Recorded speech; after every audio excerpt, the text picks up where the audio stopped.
महफिल में सोनल में कलाम गया जितना वासी के तो वो साहब के हैदराबाद वजन हुए उन्होंने भी सलाह कई या पूछी और तो वो साहब ने सा करी गाड़ी में चढ़ी हैदराबाद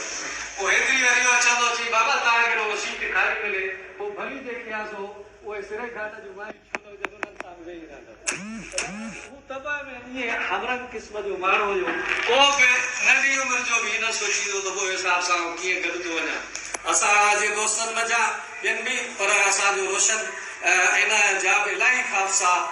सिंध जे गोठन जा सफर बोए साल जा कदा उन के नालो खटक अचे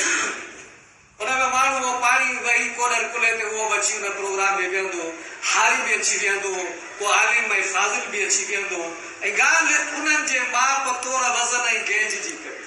उन टाइम ते वेही करे अरबी जा गिरदान कोन पढ़बा रूमी के या शिराजी के कोन पढ़बो पर पांजी बाबाणी बोली ऐं उन ही अंदाज में उन सां गुफ्तगू कबी त भई ताजा ने को वेला उन जो हल किथे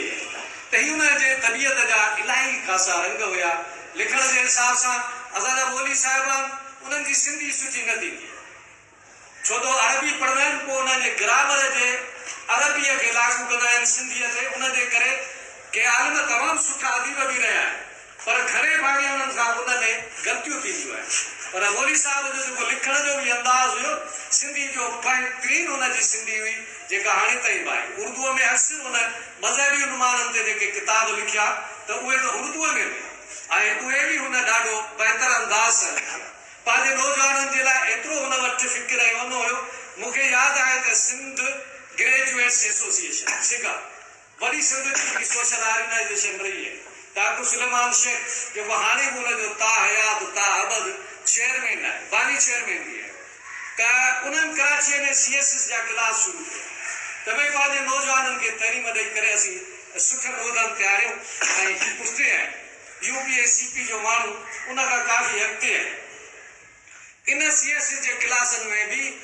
डॉक्टर साहब वारनि सां गॾु बोए साहब हूंदो जेको हुते क्लास बि वठंदो त इन हद ताईं बि हुनजो उहो कंट्रीब्यूशन रहियो आहे त हर पासे खां जिते एतिजाज आहिनि त बि माण्हू हुन में आॾो हूंदो जेकॾहिं इल्म जो कोरियो आहे त बि उहो आॾो नज़र ईंदो मतिलबु त हुनजे शख़्सियत जा इलाही ख़ासा पहलू आहिनि ऐं इन गुज़ारिश सां पंहिंजी ॻाल्हि खे गुज़ारीअ ताईं पहुचाईंदो त असांखे पंहिंजे इन क़िस्म जे शख़्सियतुनि खे यादि करणु खपे ऐं उन्हनि जा तजुर्बा उन्हनि जी जेकी नूर निचोड़ आहे उन्हनि मज़ा असांखे सिखणु खपे ऐं इलाही ख़ासियूं शयूं आहिनि मां त ॾाढो ॿुधाईंदे बि त असां मां कराची में रहंदो हुउसि अलाह सिर्फ़ु स्कायर जंहिंमें पठाण ऐं असां हूंदा हुआसीं बहादुर मुंहिंजा जूता हणी असांखे शहर खां बजाए छॾियो FC अलकरम स्कायर मां लॾे करे हलिया हुआसीं इहे जेके उन टाइम जा ज़िबानी क्राइसिस हुया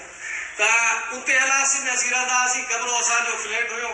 2 कमरा हुन में हुया त इलाही संगत जो अचु वञु हूंदो हुयो त असीं तालपत्री उन ते हेठि सुम्हंदा हुआसीं त उनजे हिन साइड ते तालपत्री ख़तमु ऐं कुझु फर्श शुरू थी वेंदो त बोयो साहब चवंदो त मां हिते सुम्हंदुमि मूंखे हिते निंड थी अचे ऐं उहो बग़ैर कंहिं बि हेठां इशारे पंहिंजे दोस्तनि जो साथियुनि जो या कारकुन या शागिर्द जी असांजी इज़त रही ऐं उहे सुता पिया आहिनि हुननि जे पेरनि खां थियो आहे त इहे फ़र्क़ु हुन माण्हूअ जे लुगत में इहो लफ़्ज़ कोन्हे हिकिड़ी राति मूंखे चई त हलो हुन ते सखर एक्सप्रेस में मां ईंदुमि ऐं मूंखे स्टेशन ते हलो गॾिजी था हलो असीं हुतां गॾिजी वियासीं मां चयो साईं इहा हेॾी रश लॻी पई आहे राति जो सखर एक्सप्रेस निकिरंदी सुबुह जो तव्हांजी राति चट हिते किथे सिटी कान्हे का कीअं तव्हां वेंदो बुकिंग त परे जी ॻाल्हि आहे इहे इंतज़ार ई कोन करे त मूंखे चई बसि कर गाॾीअ खे हलण ॾे जे हिते निंड न थियनि न त उहो मूंखे त उहो भले हेठि जॻह छो न हुजे मतिलबु हिन माण्हुनि जे हिन शइ में ऐं सदाईं इहा कपिड़े जी जेकी कराचीअ जे लुंडा बाज़ार मां वठंदो उहा बि कंहिं दर्जीअ खां ऑर्डर ते कोन ठहिराई लुंडा बाज़ार कराचीअ जी सेकेंड हैंड शयुनि जे खपत जी मशहूरु मार्केट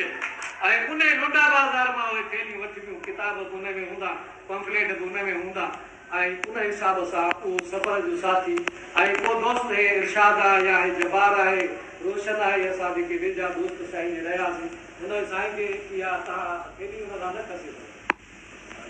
न ॾींदो कंहिंखे त बाबा दोस्त मुंहिंजी ख़रीद करे तकियत जा उहे रंगा हले इल्मु माण्हू हुयो हले दानिश माण्हू अरबीअ खे तमामु काफ़ी हुओ ऐं हितां जा मसइला अॼु केनाडा में वेही करे अमेरिका में वेही करे माण्हू हुनजी किताब खे तालीम खे दुनिया ते पहुचाइनि था